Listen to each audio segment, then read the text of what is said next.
अक्सर कहा जाता है कि अगर कुछ कर नया करने की लगन हो कोई भी काम मुश्किल नहीं होता। ऐसे ही एक प्रत्यक्ष उदाहरण जिला मुख्यालय पर देखने को मिला, जिसमें जिला रसद अधिकारी बिजल सुराना ने पूरे जिले के सार्वजनिक वितरण प्रणाली के अंतर्गत विभाग के उचित मूल्य की दुकानों के बाहर एक थीम और एक डिजाइन की व्यवस्था को लागू किया, जिसे अब राज्य सरकार ने पूरे राज्य में लागू करने का निर्णय किया है। जिला रसद अधिकारी की सोच और उनके विभाग की टीम की कड़ी मेहनत रंग लाई है, जिसमें पूरे जिले में सार्वजनिक वितरण प्रणाली के अंतर्गत चल रही विभाग की उचित मूल्य की दुकानों पर एक थीम एक डिजाइन की पहल अब पूरे राज्य के लिए एक मॉडल बनकर उभरी है। और इसी से प्रभावित होकर हाल ही में राज्य सरकार के शासन सचिव खाद्य हेमंत गेरा ने एक आदेश जारी कर इस एक थीम एक डिजाइन मॉडल को पूरे राज्य की सार्वजनिक वितरण प्रणाली के अंतर्गत उचित मूल्य की दुकानों पर लागू करने का निर्णय किया है। इस आदेश के मिलने के बाद जहां जिला रसद अधिकारी बिजल सुराना काफी उत्साहित नजर आ रही है, वहीं इस अवसर पर उन्होंने कहा कि यह जिला कलेक्टर और विभाग की पूरी टीम, जिसमें प्रवर्तन अधिकारी हितेश जोशी, मंजीत सिंह के साथ ही इंस्पेक्टर पिंकी स्वर्णकार, ज्योति खटीक और शिवराम चौधरी की मेहनत का परिणाम है। और इसी के चलते यह सार्थक परिणाम हम सभी के सामने है और हमें खुशी है कि यह टीम पूरे राज्य में लागू की जा रही है। और क्या कुछ कहा जिला रसद अधिकारी बिजल सुराना ने, आइए सुनते हैं। अगर मैं आपको बताना चाहूँ तो सबसे पहले हमने शुरू किया था जब मेरी पहली फील्ड विजिट थी, तो हम दुकानें चेक करने गए थे इंस्पेक्शंस के लिए, तो हमें दुकान ही नहीं मिल पाई। मतलब एटलीस्ट मुझे समझ ही नहीं आ रहा था कि दुकान कहाँ है, कौन से उचित मूल्य की दुकान है। वहाँ से आइडिया केम माइंड में, फिर वहाँ से हम लोगों ने इसको शुरू किया। दिसंबर से लास्ट वीक ये प्रोजेक्ट शुरू हो गया था।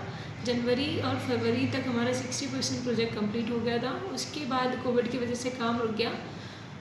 कोविड के ख़त्म होने की वजह से अनलॉक शुरू हुआ, हमने इसका काम फिर से शुरू किया और आई थिंक ज़िले की 682 उचित मूल्य की दुकान तकरीबन सभी पूरी तरह से कंप्लीट हैं। सभी एक थीम एक डिज़ाइन पर है ताकि लोगों को पहचानने में दिक्कत ना हो। और चूँकि हमने दुकान पर सारा कुछ लिखवा दिया है, पूरा चार्टर है हमारे विभाग का, जैसे कि हेल्पलाइन नंबर, मेरे ऑफिस के नंबर, शिकायत जहाँ पे की जा सकती है हेल्पलाइन नंबर, अपनी पूरे विभाग के दिशा निर्देश, मूल्य सूची और ज़िले की एक हर दुकान पे एक सतर्कता समिति बनी हुई है। शहरी क्षेत्र के लिए अलग है, ग्रामीण के लिए अलग है, तो उनके सदस्यों के नाम के साथ लिख रखा है कि कहाँ पे क्या है। तो किसी भी तरह को उपभोक्ता की कोई शिकायत हो तो सतर्कता समिति में जाके कंप्लेन कर सकता है और वहाँ से उनके प्रॉब्लम्स को निस्तारण किया जा सकता है। तो to keep the vigilance, corruption को कम करने के लिए, लूप होल्स को कम करने के लिए, लीकेजेस को रोकने के लिए ये हम लोगों ने पूरी टीम ने कलेक्टर साहब के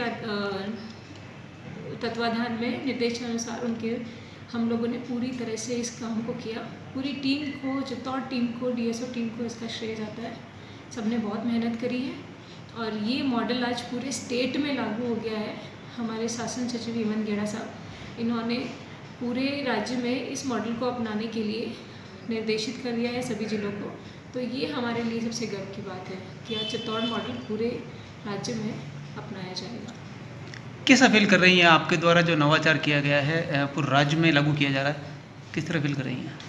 ऑब्वियसली बहुत ही खुशी है हमें काफ़ी उत्साही, एक रियल सक्सेस है कि हमें आपका जब कुछ सोचा हुआ पूरे राज्य में लागू होता है तो ये असली सक्सेस होती है, असली सफलता तभी नज़र आती है। तो इसका श्रेय अगेन मैं अपने कलेक्टर साहब और अपनी टीम को देना चाहूँगी। न्यूज़ ऑफ भारत के लिए चित्तौड़गढ़ से गोपाल चतुर्वेदी की रिपोर्ट।